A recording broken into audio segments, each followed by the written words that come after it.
somehow black folk have been tricked into always taking ass whipping for some kind of a logan or a slogan out front that would enrich whites. And that's called a doctrine of unequal exchange, which means you fight for a value that white folks place on something because they think you got a taste for it or you need it, or you have some kind of a cultural affiliation or association or identification with that product, whether it's rice, tobacco, same thing. Tobacco, they got blacks running around advertising tobacco, soap, but pancakes, Uncle Ben's rice, Aunt Jemima. And now you got Popeye's chicken. At some place, you have to ask the question, are your people just that stupid that even from the coast of Africa, when the whites were raising and waving the bright colored cloth and tricking black folk to come down there and get their ass whipped, branded, and enslaved? Why do you do it? Now, I love to blame it on slavery, but no, I can't blame all that on slavery. I have to blame it, but maybe God has just sent black folks to the earth to be that damn dumb and stupid on some of this stuff. But I don't think God would do that. So I have to credit it all to social engineering. They've been brainwashed into believing that somehow white ice is colder than blacks or anything that whites want, and they think of value, they put your name to it, even if you got a rap singer. GQ, you talking to Quavo Huncho. Right now, we're on the rocks, the ice way. Ice. Have him set up and advertise products on the radio. Chicken, hamburgers, whatever they want, and Negroes will flock to get it. That's the long and short of what I call misdirection and misleading black folk, placing a misinformed person and make him sell products and goods to his own people so they enrich other people. And all these just Cubans. I got probably like 5-6 bracelets on each wrist. This another one. This a two-tone white and rose, paved on the outside. This one costs a little more because of the baguettes. These right here is the Huncho ring. Bumper stickers. And when you bump or name badges. And so you go around to all your friends, you either give them a bumper sticker or you give them a name badge on the back. It says, I is stuck on stupid, okay? And then you put it on the car because they use our people like that. And there's a small percentage of our people that go for it every time, like a dog to a bone.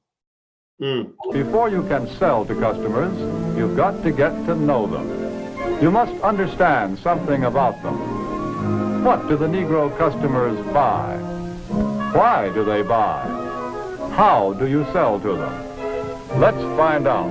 Let's hear the opinion of men who have spent a lifetime studying the buying habits of customers the world over. Here is what sales psychologists have to say about selling to the Negro. The secret of selling to the Negro is expressed in one word. That word is recognition. Now, there's nothing unusual about that. People want to be recognized. They need recognition. That's basic in all of us. But perhaps because he's had so little of it, the Negro needs even more. He needs to feel important and appreciated. This need is a very real and important one. It shows up even in many of the Negro's shopping habits. Anyone who sells or wants to sell to the Negro customer should know about some of these habits. 3 habits in particular play a big part in every sales transaction. To begin with, most Negroes buy by brand. They ask for products by name. They're quick to turn down off-brands. Do you wonder why? Well, listen to what this customer is thinking. That last hat I bought just didn't hold up at all. You see, for a long time, the Negro has been sold a lot of shoddy, second-class merchandise. So now he asks for name brands in order to make sure he gets his money's worth. Buying by brand, that's the first important Negro buying habit. Now for the second. The Negro buys good quality merchandise.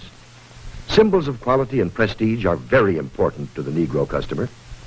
This woman, for example, is buying fine crystalware. But she is also buying the admiration and approval of her friends and relatives. Listen to her thoughts.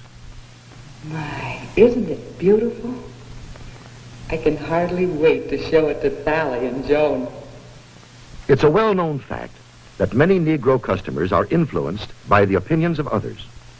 What their friends may think of a certain item often decides whether or not the sale is made.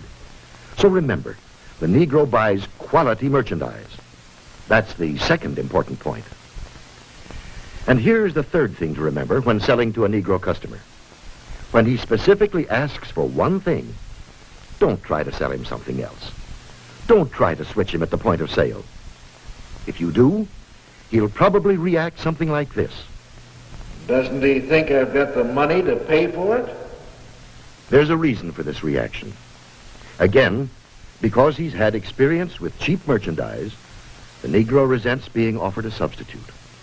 He wants to be sold on quality, not price. The Negro buys by brand, he buys quality, and he doesn't like to be switched at point of sale. These are the keys to selling the Negro customer.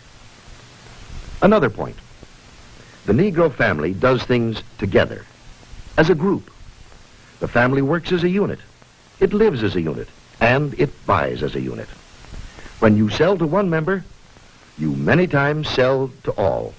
It's also true that many places of entertainment are still closed to the Negro. So he spends more of his money for the things that are available to him, often for items that are considered luxuries. Another trait of the Negro market is the fact that it is a pre-sold market. We know that the Negro buys by brand, and he buys the brands that he knows something about. Where does the Negro buyer get this information? We know that Negro customers are turning more and more to the publications that are tailored specifically to their needs, that give them the news and the information that they want to read about. Many leading businessmen and companies already know this. That's why so many of them are taking this direct, sure route of reaching the Negro customer. The vice president of advertising of the Gruen Watch Company, for example, says this. In many important cities throughout the United States, Negroes are important customers of the credit jeweler. Therefore, it seemed that Ebony magazine would be a very important advertising medium for us. We would say it was very well received, and from our viewpoint, a very successful campaign. From the Remington Rand Company comes this statement. Our records show that advertising in Ebony has been effective in many ways. As all good advertising should, it has built a terrific amount of goodwill and has brought a volume of sales and sales inquiries. A representative of the Alaga Syrup Company makes this statement. Because of Alaga's regard for the influence of Ebony in the Negro market, advertising space was doubled. Alaga's long experience in selling to Negroes now takes the most direct route to its best customers, reaching Ebony's 2.5 million audience in every issue. And here are the statements of still other business leaders. Yes, many business leaders are discovering the most direct and most efficient way of reaching the new Negro market. Look here at the results of the same advertisement in two different publications, Ebony and another general magazine. You can see that proportionately, more men and women read the ad in Ebony than the one in the other magazine. And they did a better job of remembering it, too. A greater percentage of readers noted, associated, and remembered the ad in Ebony. You should show. Now, looking at a watch with his now, if that's real, you think that's a lot of money on his hand? Why would he need a watch that damn big that I can see from across the street? Well, you know, it is kind of funny when you talk about it. When you talk about Black people giving away 98% of our wealth, I'm gonna throw this radical idea out there, Dr. Anderson. You know, I think that rather than just going after reparations, you know, from white folks in terms of getting them to write a check or whatever it is that they're gonna do, because they're gonna write a measly check. It won't be really what we're truly owed. I believe we're owed between 10 and 15 trillion dollars. I don't think they can afford to pay that. I just don't think they can. The debt they owe Black people is as big as the national debt, in my opinion. You know, and so, but you know, instead of going after that check from white folks, I think that just simply redirecting our Black dollars is the solution for Black people getting their reparations. Because then you're not just talking about a one-time payment, you're talking about recurring monthly annual income, right? So, you know, as you said, if we're giving away 98% of that 1.3 trillion, let's say that out of 1.3 trillion that we receive, we're giving 1.25 trillion of that to white folks. We're paying we're paying them. We're giving reparations to them, even though they don't deserve it, but we're paying them.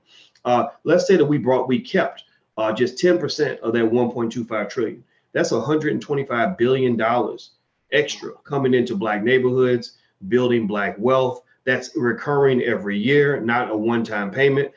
You could create thousands of Black millionaires off of that, a few Black billionaires. You could employ thousands of Black people. So I think that just by stepping up our willingness to build, to build businesses and to create jobs in our own community, I think that we can redirect, we offer some of those services that white folks offer and get people conscious about buying Black. Then that money, instead of those Black dollars turning into white dollars, those Black dollars stay Black dollars. And then what also happens is you get the multiplier effect, right? So if that Black dollar is spent with Black businesses who also buy Black, then maybe instead of the dollar only circulating once in the community, it's circulating 3 or 4 times. So that means every $1 becomes $4. So 1.25 trillion, it becomes a half a trillion, 1.25, sorry, scratch that, I said it wrong. 125 billion becomes half $1 trillion, right? 125 times 4, right? So basically, I think that should be our master plan, in addition to, waiting on white people to sign legislation. What are your thoughts on that, Dr. And just so you know, by the way, while you're talking, I'm gonna share some pictures. Don't get alarmed. I'm gonna share some pictures while you're talking. So the screen change. I want people to see in the images of some of these rappers and what they wear and how we're giving trillions of dollars away every year to white folks to buy their stuff. Because it's important because the Louis Vuitton founder, rappers love Louis Vuitton. The Louis Vuitton founder recently announced that he's now worth over $100 billion. And you can't tell me that he didn't get at least a third of that money from Black folks. So Dr. Henson, while you're talking, I'm gonna just share some images. So feel free to share what you're thinking about, saving the Black dollar and how that should play an important part in our reparations plan. Thank you. Well, I've been saying that for 60 years. That's the biggest and best recourse we got, is to be able to empower ourselves rather than empowering every group. Black people right now have enriched every religious group, every cultural group, every ethnic group, and anybody on this earth is being enriched by Black folk displacing their own capital into other people's hands. As a matter of fact, you have to ask the question, why do Black folk insist on playing a role where they become comfortable and enslaving themselves by giving everything away and then crying and screaming about being poor and downtrodden? And I remember people asked me once down in Texas, Dr. Watkins, they said, Dr. Anderson, we're just concerned. You're always going around talking about how we need to make our money bounce in our own communities and blah, blah, blah, blah. But we still can't say, if we did that, why is it that white folks still got all these big, wealthy, rich mansions out in the suburbs? We go out there and they got these good homes. Where did they get all that money from? I say it's easy. They got 2 incomes. They get their money. They got their own money because they boycott your businesses. No whites get up and go down and spend 98% of their money into Black communities and give it to Black hands. So they got 100% of their money, which they keep in their own hands, and they got 98% of yours. So that means a typical white business now has our ethnic group or religious group. They live off of 2 incomes. They live off 100% of their money and 98% of Black folk, because all these groups in America, all the Asian groups, Arab groups, Hispanic groups, anybody, even from Eskimos, they all boycott your communities. Nobody gets in their car and drives down to a Black neighborhood and go into a Black community and go into a Black store and buy some product that Black folks produce and give them their money. They don't do that. They boycott you. You would never, never, ever see on a Saturday morning other groups running down to a Black neighborhood or Black community and buying something from Black folk. They boycott you. But every time Black folk get paid on a regular basis, Dr. Watkins, as soon as they get a paycheck, they're gonna run with all haste to get to somebody else's store in their communities and give them their money. And therefore they take credit. Well, I buy stuff. I don't buy anything no Black community. Shoot, I'm not gonna make another Black man rich. Shoot, I'm gonna go out and make this white man rich because he's the one that got rich off me doing slavery and Jim Crow segregation.